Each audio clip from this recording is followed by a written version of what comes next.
बिस्मिल्लाहिर्रहमानिर्रहीम। अस्सलाम वालेकुम नाज़रीन, आप यूट्यूब चैनल देख रहे हैं। मैं इमरान खान हूँ। सहाफ़त के ऊपर जो है वो कदगन तो लगा हुआ है पाकिस्तान में। जिस आदमी की बात पसंद ना आए उसको बोलने से ही रोक दो। इमरान खान साहब ने हम टीवी को एक इंटरव्यू दिया है। हम टीवी नए टीवी चैनल्स में एक चैनल का इजाफा है। वहाँ पे चंद बड़े नाम भी काम करते रहे। महर बुखारी साहबा उनमें से एक हैं।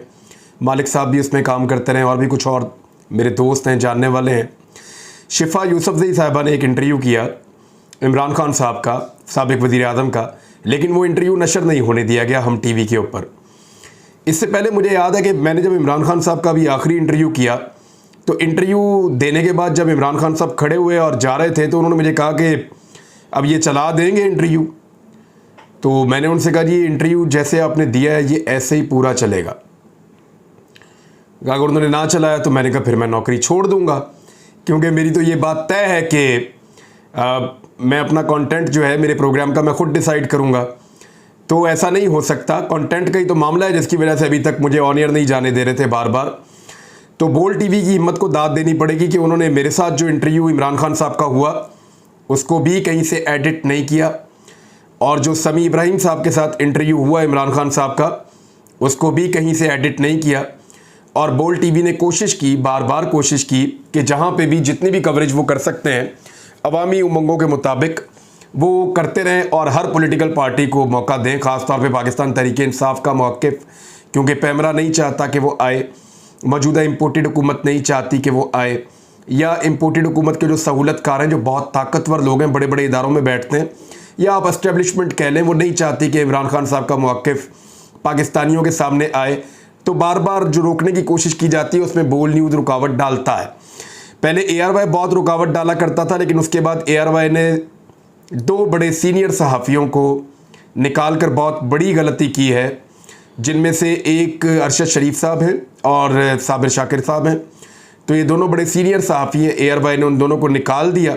बहुत ज़्यादा जब दबाव आया उनके ऊपर एस्टेब्लिशमेंट का और इम्पोर्टेड हुकूमत का और उनके चैनल को ज़बरदस्ती बंद रखा गया, तो फिर वो एक डील के नतीजे में चैनल खुला है, लेकिन अब उसकी वो बात नहीं रही पब्लिक के अंदर जो पहले हुआ करती थी। तो इमरान खान साहब का इंटरव्यू जो है वो वहाँ पे नहीं चलाया गया। अब छुपाने के लिए रह क्या गया है? क्या कोई एक पाकिस्तानी पाकिस्तान में ऐसा है जो सहूलतकार को ना जानता हो, जिसको ये पता ना हो कि रजीम चेंज ऑपरेशन किसने किया? क्या कोई एक पाकिस्तानी ऐसा है जो झोलियाँ उठा उठाकर सहूलतकारों को और रजीम चेंज ऑपरेशन करने वालों को बद्दुआएं ना दे रहा हो? क्या कोई एक पाकिस्तानी ऐसा है पाकिस्तान के अंदर जिसको ये ना पता हो कि ये हुकूमत किस तरह रातों रात बंदे खरीद के और पूरा ऑपरेशन करके और पैसा खर्च करके बनाई गई है, और इस काम में किस किस ने सहूलत फराहम की है, एस्टेब्लिशमेंट का क्या रोल था उस दौरान में?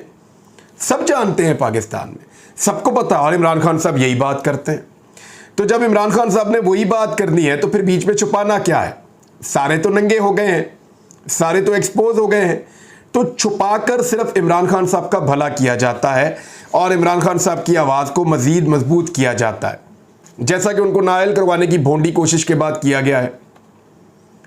यानी इमरान खान साहब की नाअहलियत का फैसला बहुत पहले हो चुका था। बाकायदा इम्पोर्टेड हुकूमत ने पूरा स्क्रिप्ट तैयार किया हुआ था।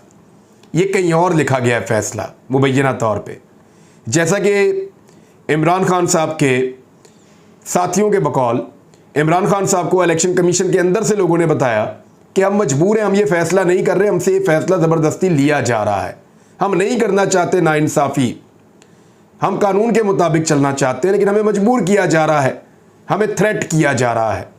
उसके बाद ये फ़ैसला आ जाता है। अब जब ये फ़ैसला आ जाता है तो ये फ़ैसला तो पहले भी सुनाया जा सकता था, चंद दिन पहले सुनाया जा सकता था, लेकिन चंद दिन पहले इसलिए नहीं सुनाया गया कि ये तय कर लिया गया था कि पूरी धांधली करके, पूरी दो नंबरी करके इमरान खान साहब को इन इंतखाबात में शिकस्त दे दी जाएगी। जो सीटें शॉर्टलिस्ट की गई थी, जहां पे 3 या 4 नशिस्तों पे इनका इरादा था कि शिकस्त दी जाएगी, उनमें एक असफन यार वली के बेटे वाली सीट थी जहां पे बड़ी कोशिश की गई है, एक मौलाना कासिम वाली सीट थी जहां बहुत कोशिश की गई है, आबिद शेर वाली सीट के ऊपर तो बाहर से वोट अंदर लाए गए PMLN के, और अंदर जो पाकिस्तान तहरीक इंसाफ के वोटर्स थे उनमें लगभग 30,000 वोटर्स, मुझे कोई कह रहा था कि वो बाहर निकाल दिए गए। तो इस तरह आबिद शेर अली के लिए ग्राउंड बनाया गया और यही ग्राउंड तैयार करवाया गया। मुझे जिन लोगों ने वहाँ पे इलेक्शन के सारे माहौल को कवर किया वो लोग मुझे बता रहे हैं ननकाना साहब में भी।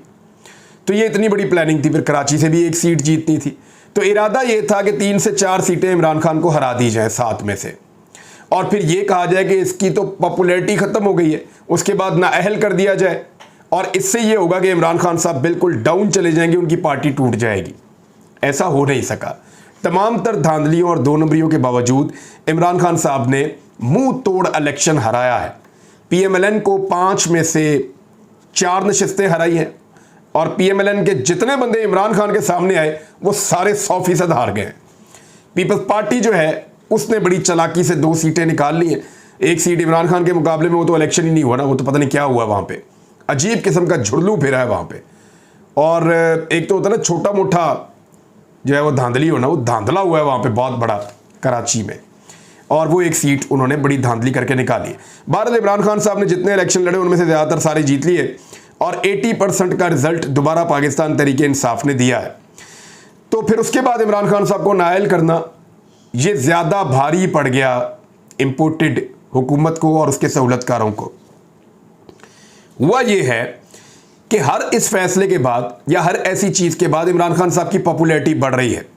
आप ज़रा एक लम्हे के लिए सोचिए कि अगर हाई कोर्ट या supreme court of Pakistan Imran Khan साहब के खिलाफ इलेक्शन कमीशन ऑफ पाकिस्तान के इस फैसले को फारग कर देती है या मुस्तरद कर देती है, जो हो जाएगा, यानी अभी नहीं होगा, थोड़े दिनों में हो जाएगा।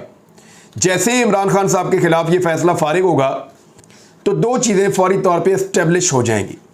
पहली चीज़ ये इस्टेब्लिश हो जाएगी कि इलेक्शन कमीशन ऑफ पाकिस्तान ने 9 मरतबा पहले इमरान खान और पाकिस्तान तहरीक इंसाफ के साथ ज़्यादती की, जिसको अदालत ने मुस्तरद किया, और 10वीं मरतबा दोबारा इमरान खान से ज़्यादती की, जिसको अदालत ने मुस्तरद कर दिया।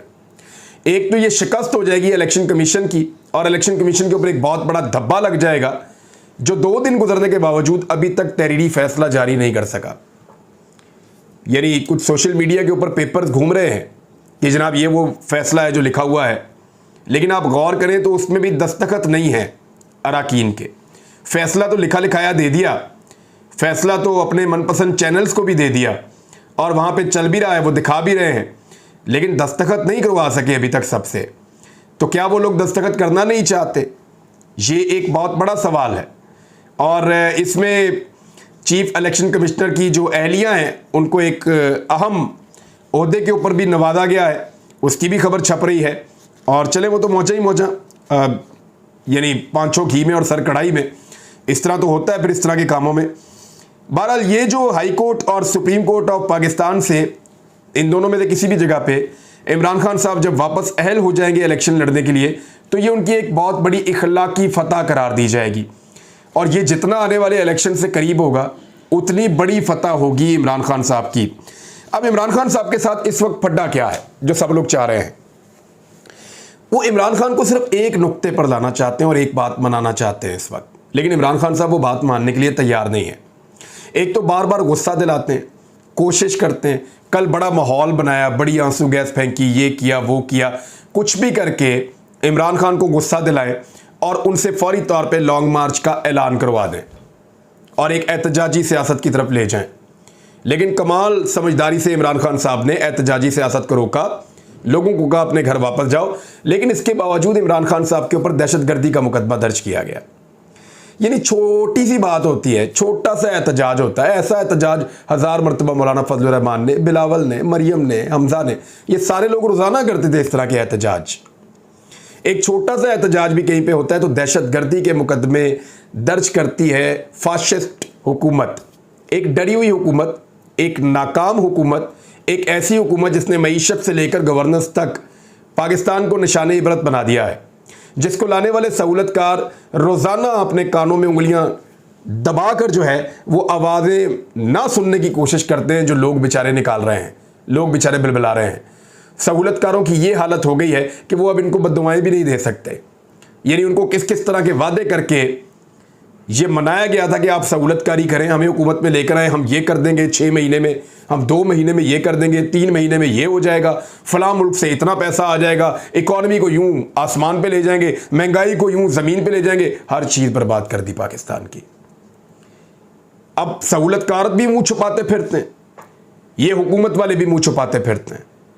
और यही होना था इनके साथ। जब कोई गैर कानूनी गैर आईनी तरीके से शब खून मार के रजीम चेंज ऑपरेशन करके पाकिस्तानियों की उमंगों के खिलाफ उनके ऊपर कोई हुकूमत मुसल्लत करेगा तो उसका नतीजा अच्छा तो नहीं होगा।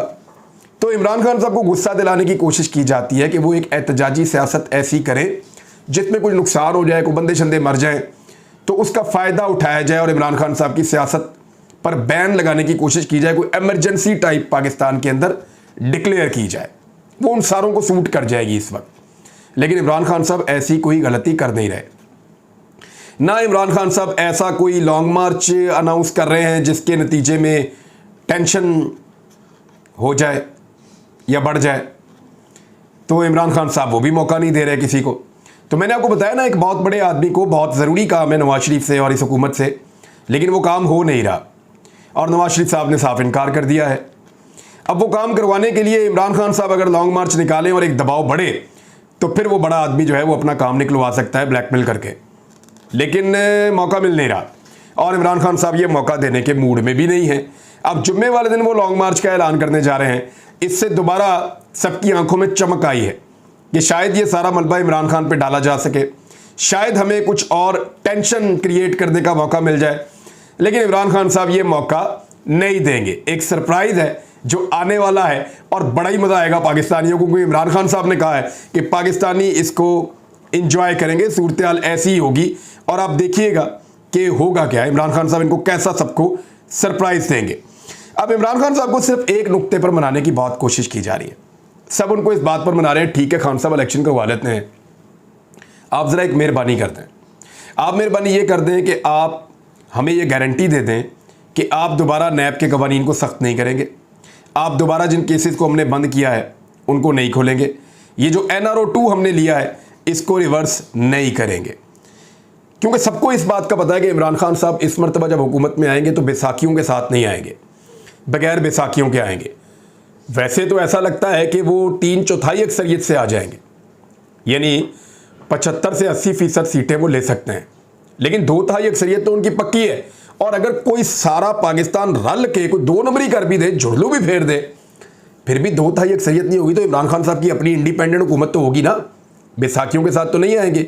तो वो आते ही क्या करेंगे, वो नैब के कवानीन को वापस लाएंगे, सेनेट में उनकी अक्सरियत होगी उसको भी इस्तेमाल करेंगे। फिर वो क्या करेंगे, वो नैब की अदालतों के अंदर जजेस को अपॉइंट करेंगे जो वो बड़े लंबे अरसे से करना चाहते थे।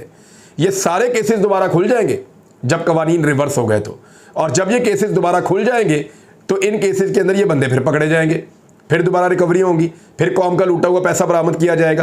तो इन सबको या तो जेल जाना है या हुकूमत में रहना है। इमरान खान वाला रिस्क ये ले नहीं सकते और इमरान खान साहब इस बात के ऊपर नहीं मानेंगे। वो आज भी कहते हैं कि मैं NRO नहीं दूंगा, तो वो NRO नहीं देंगे, इलेक्शन की कीमत के ऊपर भी नहीं देंगे। और अब इमरान खान साहब को इलेक्शन में जाने की कोई जल्दी भी नहीं है, क्योंकि पाकिस्तान का जो पट्टा इन्होंने बिठाना था वो इन्होंने बिठा दिया है, इकॉनमी का इन्होंने बेड़ा गर्क कर दिया है और अब पाकिस्तान को मजीद तबाही की तरफ ये लेकर जा रहे हैं। इस वक्त कोई भी पाकिस्तान में हुकूमत लेने के लिए राजी नहीं होगा और आने वाले दिनों में गैस का बहरान आ रहा है, बिजली का बहरान आ रहा है, आटे का बहरान आ रहा है। अगले साल के लिए आटे का बहुत बड़ा बहरान खड़ा है। डॉलर की कीमत 250 से 300 रुपए फी डॉलर होने वाली है आने वाले दिनों में। पेट्रोलियम मसनूआत के ऊपर मजीद टैक्सेस लगाए जाएंगे, सब्सिडीज़ दी नहीं जा सकती, तो गरीब आदमी बुलबुलाएगा और बड़ी खौफनाक सूरत हाल पैदा कर दी जाएगी पाकिस्तान में इम्पोर्टेड हुकूमत की पॉलिसीज़ की वजह से और जो IMF के साथ ये हुकूमत मुआहिदा करके आई है उसकी वजह से।